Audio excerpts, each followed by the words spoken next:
जय हिंद। स्वागत है आपका हमारे YouTube चैनल पर। और जो आज के टाइम सबसे ज़्यादा क्वेश्चन बार बार हर कमेंट में हर कैंडिडेट एक ही क्वेश्चन पूछ रहा है कि दिल्ली पुलिस कांस्टेबल का रिज़ल्ट कब आएगा, फाइनल रिज़ल्ट कब आएगा। तो आपने शायद स्टैंडिंग ऑर्डर ढंग से नहीं देखा, इसी वजह से आप ये क्वेश्चन कर रहे हैं। लेकिन आपने नहीं देखा, कोई बात नहीं, इसके बारे में टोटल डिटेल से हम आपको बताएंगे, स्टैंडिंग ऑर्डर भी दिखाएंगे कि कहाँ पर क्या लिखा हुआ था।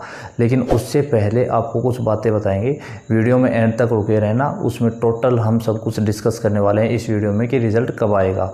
और उससे पहले आपको एक बात बताते हैं कि आपने एक नाम शायद नहीं भी सुना हो, विशाखा सिंह।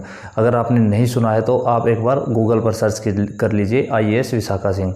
तो दिल्ली पुलिस के ASI राजकुमार सिंह जी की बेटी IAS विशाखा सिंह, इन्होंने 2019 UPSC सिविल सर्विस एग्जामिनेशन में 6th रैंक प्राप्त की है। और जब इनका रिज़ल्ट आया था, फाइनल रिज़ल्ट, और जब इनका सिलेक्शन हो गया था, उस समय इनसे पूछा गया कि आप रिज़ल्ट के समय क्या कर रही थी, जिस समय आपका रिज़ल्ट आया उस समय आप क्या कर रही थी। तो इनका जवाब सुनने लायक था। इन्होंने कहा कि मैं उस समय 2020 के लिए तैयारी कर रही थी, यानी UPSC सिविल सर्विस एग्ज़ाम 2020 के लिए इन्होंने तैयारी शुरू कर दी थी। तो ये बात अगर आप यहाँ से थोड़े से भी आप आपके माइंड पर जोर दोगे तो ये बात यहाँ से पकड़ने वाली है कि इनका जो डेडिकेशन था, उसी डेडिकेशन की वजह से आज ये इतनी ऊंचाइयों पर है, आज ये IAS सेलेक्ट हो पाई हैं। तो किसी भी जॉब को पाने के लिए यही डेडिकेशन चाहिए होता है। तो आप जब बार बार, जैसे इन्होंने एग्ज़ाम दे दिया, एग्ज़ाम देने के बाद इन्होंने रिज़ल्ट का वेट नहीं किया, और एक 6th रैंक बहुत हाई रैंक होती है, बहुत अच्छी रैंक होती है, लेकिन इन्होंने रिज़ल्ट का वेट ही नहीं किया। इन्होंने क्या किया, नेक्स्ट एग्ज़ाम की तैयारी शुरू कर दी। रिजल्ट जो होगा वो होगा, इन्होंने उस पर बिल्कुल भी ध्यान नहीं दिया। वही जो गीता का श्लोक है कि कर्म करो फल की इच्छा मत करो, इन्होंने अपना कर्म किया, उसके बाद नेक्स्ट अपने दोबारा से उसी काम में जुट गई। इसी वजह से ये आज इतनी सक्सेसफुल हो पाई, इनके डेडिकेशन की वजह। तो यही डेडिकेशन हर कैंडिडेट के अंदर होना चाहिए, उसके बाद ही गवर्नमेंट जो मिल पाती है। जो 1 नंबर से रहते हैं, 2 नंबर से रह जाते हैं एग्ज़ाम में, वो यही कारण होते हैं कि वो एक एग्ज़ाम की तैयारी करते हैं, उसके बाद फिर बैठ जाते हैं उसी के रिजल्ट के वेट में। उसके रिजल्ट के वेट में नहीं बैठना है, नेक्स्ट एग्जाम की तैयारी शुरू कर देनी, ताकि अब की बार 1-2 नंबर से जो सोच रहे हैं कि रह जाएंगे या होगा नहीं होगा, वो नेक्स्ट टाइम वो सिचुएशन ना आने पाए। उस नेक्स्ट टाइम आपके नंबर इतने ज़्यादा हो कि आप इस कंडीशन पर हो ही नहीं कि कट ऑफ, किसी की कट ऑफ देखने की ज़रूरत पड़े या रिजल्ट का वेट करना पड़े। आपको ये कन्फर्म होना चाहिए कि जब भी रिजल्ट आएगा आपका सिलेक्शन श्योर है। तो चलिए अब बात करते हैं रिजल्ट के बारे में कि आपका रिजल्ट कब आएगा। अब इसमें देखिए क्या दिया हुआ है। After conduct of PE and MT DCP recruitment new Delhi police line Delhi will update the result of each candidate with in the assistant of DCP IT PHQ और आउटसोर्स्ड एजेंसी। तो इसमें ये बताया हुआ है कि जो DCP रिक्रूटमेंट है वो जब PE और MT physical endurance and measurement test conduct हो जाएगा, उसके बाद जो DCP IT PHQ है उसकी सहायता से या फिर उनके द्वारा कोई हायर की हुई आउटसोर्स्ड जो एजेंसी होगी उसकी सहायता से फिजिकल कंप्लीट होने के बाद अगले 2 से 3 सप्ताह के अंदर फाइनल रिजल्ट के लिए हर एक कैंडिडेट का रिजल्ट अपडेट करेंगे। रिजल्ट अपडेट करने का मतलब ये है कि जो कैंडिडेट पास हुए हैं उनका डाटा तैयार करना और वो SSC के पास भेजना।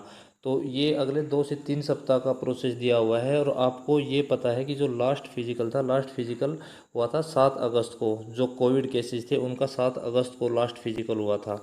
यहाँ पर देखिए, accuracy of data in all respect will be the sole responsibility of DCP recruitment. तो इसमें जो डाटा है उनकी एक्यूरेसी की पूरी जिम्मेदारी DCP RCL की होगी। जो पहले जो प्लानिंग थी दिल्ली पुलिस की, जैसे फिजिकल जब अप्रैल में होने डिसाइड थे 27 अप्रैल से, उस समय जो प्लानिंग थी तो उनकी उस समय के हिसाब से पहले फिजिकल का रिजल्ट आना था अगले 3 सप्ताह के बाद।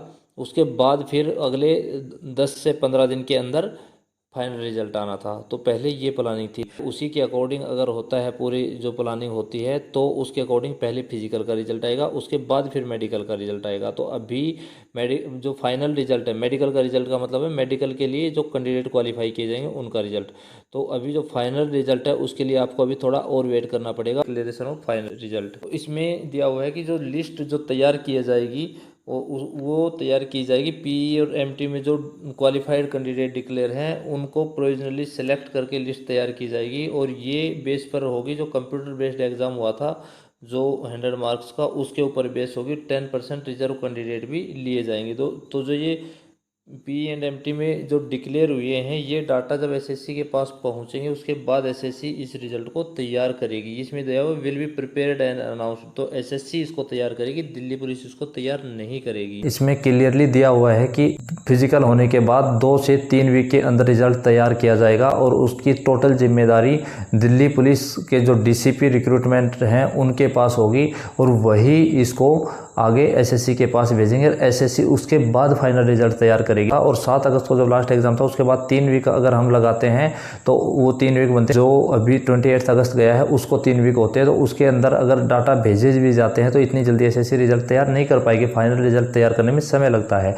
तो थोड़े पेशेंस रखिए, रिजल्ट का वेट कीजिए। बाकी जो डिटेल है वो हम प्राप्त कर रहे हैं, जैसे डिटेल मिलती है तुरंत वीडियो अपलोड कर दिया जाता है। इतने बार बार आप क्वेश्चन कर रहे हो तो इतने बार बार पेशेंस खोने की ज़रूरत नहीं है। अपने आप को शांत रखिए और नेक्स्ट एग्ज़ाम की तैयारी में लगे रहिए। बताइए कि मैं प्रोफेशनल यूट्यूबर नहीं हूँ और ना मेरा काम सिर्फ यूट्यूब पे वीडियो बनाना है। ऑलरेडी जॉब में हूँ, जॉब करता हूँ। यूट्यूब चैनल क्यों बनाया गया ऑलरेडी एक वीडियो में बता चुका हूँ और ये वीडियो है, ये वीडियो आप देख सकते हो। इस वीडियो में मैं बता चुका हूँ, यहाँ पर जाकर देखिए आपकी मैंने यूट्यूब चैनल क्यों बनाया है। मेरा मकसद सिर्फ ये नहीं है कि यूट्यूब चैनल बनाया और चलने दो ऐसे ही फेक जानकारी। किस लिए? मैंने जो मेरे को जानकारी मिलती है और मेरे को लगता है कि ये ऑथेंटिक है तो ही वीडियो डालता हूं, नहीं तो वीडियो नहीं डालता हूं। और जो कट ऑफ का एनालिसिस है उसमें जो मेल कैंडिडेट के, उसमें जो एक्स सर्विसमैन की है उसमें मैंने खुद बता दिया कि उसमें हमारे पास ऑथेंटिक डाटा नहीं थे एक्स सर्विसमैन के, और वो एक एस्टिमेट लिया गया है। लेकिन जो मेल कैंडिडेट फीमेल कैंडिडेट के जो डाटा थे वो 100% ऑथेंटिक थे, उसमें किसी भी तरह के कोई भी गलत डाटा नहीं है। अभी जैसे हम कोई भी फेक डेट बता देते, 10 सितंबर 15 सितंबर 20 सितंबर कुछ भी बता देते, ऐसे बताने में कोई फ़ायदा नहीं है। जो ऑथेंटिक होती है वही चीज़ें बताते, जो रियलिटी है वही चीज़ें सामने आपके आनी चाहिए ना। ऐसे झूठ में बताने का क्या फ़ायदा है? तो झूठ में हम नहीं बताएंगे आपको, ना कोई डेट देंगे। रिजल्ट अभी एसएससी तैयार करना शुरू कर देगी। अभी डाटा एसएससी में भेजे गए हैं या नहीं भेजे गए ये अभी कंफर्म नहीं है। जैसे ही ये डिटेल मिलती है आपको आगे आने वाले वीडियोज़ में जल्दी बता दी जाएगी। जो चीज़ें बताई जाती है उनको उसी तरीके से ट्रीट कीजिए। और मतलब आपको लगता है कि आप सही हैं या दूसरे यूट्यूबर सही हैं तो भाई विश्वास कीजिए, उन पे कीजिए, हम पर कीजिए, किसी पर भी कीजिए, लेकिन आप विश्वास तो कीजिए। आप वो अलग बताएंगे, हम अलग बताएंगे, किसी एक पर तो आपको विश्वास करना ही होगा ना। तो वो जैसे फाइनल आएगा उसके बाद विश्वास कर लेना, अगर अभी आपको विश्वास नहीं है। आपको बता दूं कि भटकाव ज़िंदगी में कहीं भी नहीं पहुंचा सकता है, ठहराव ही पहुंचाएगा। एक जगह ठहरिए, एक जगह विश्वास कीजिए, उसके बाद उसी ट्रैक पर चलते रहिए। आपको मोटिवेशन की जहाँ ज़रूरत होती है हम मोटिवेट करने की कोशिश करते हैं, इन्फॉर्मेशन की ज़रूरत होती है इन्फॉर्मेशन देने की कोशिश करते हैं। जो ज़रूरत होती है उसी के हिसाब से वीडियो हमारे चैनल पर अवेलेबल होंगे। तो ये सभी बातें आप आपके दिमाग में रखिए। आप अपने आप को नेक्स्ट एग्ज़ाम्स के लिए तैयार कीजिए, क्योंकि आगे अभी भर्ती दोबारा आ रही है। जो कैंडिडेट फेल भी हो गए या जो कैंडिडेट हो सकता है फाइनल कट ऑफ में सिर्फ 5846 प्लस 10% पास किए जाएंगे, तो ये जो कैंडिडेट उसके अलावा जो बाहर होंगे जो बाकी कैंडिडेट, तो वो सभी कैंडिडेट भी नेक्स्ट भर्ती के लिए अभी से तैयारी करते रहिए। जिनका सिलेक्शन होगा वो भी तैयारी करते रहिए। ऐसा नहीं है कि ज्वाइनिंग करते ही आप तैयारी छोड़ दोगे, तो तैयारी अभी कंटिन्यूसली रखिए और ज्वाइनिंग के बाद आपको सब इंस्पेक्टर बनना है। जैसे मैंने तैयारी करके सब इंस्पेक्टर ज्वाइन किया, इसी तरह से आपको भी तैयारी करके सब इंस्पेक्टर ज्वाइन करना है हर हाल में। तो ये बात आपको बिल्कुल ध्यान रखनी है और आपको तैयारी अच्छे से करनी है ताकि आगे भी आपके ये काम आए, हर एग्ज़ाम में काम आए। अगर वीडियो को आप पहली बार देख रहे हो तो चैनल को सब्सक्राइब ज़रूर करना और वीडियो को लाइक करना, अपने दोस्तों में शेयर करना। फिलहाल इतना ही है, जल्दी मिलते हैं नए अपडेट के साथ नेक्स्ट वीडियो में। Bye bye, take care, good luck.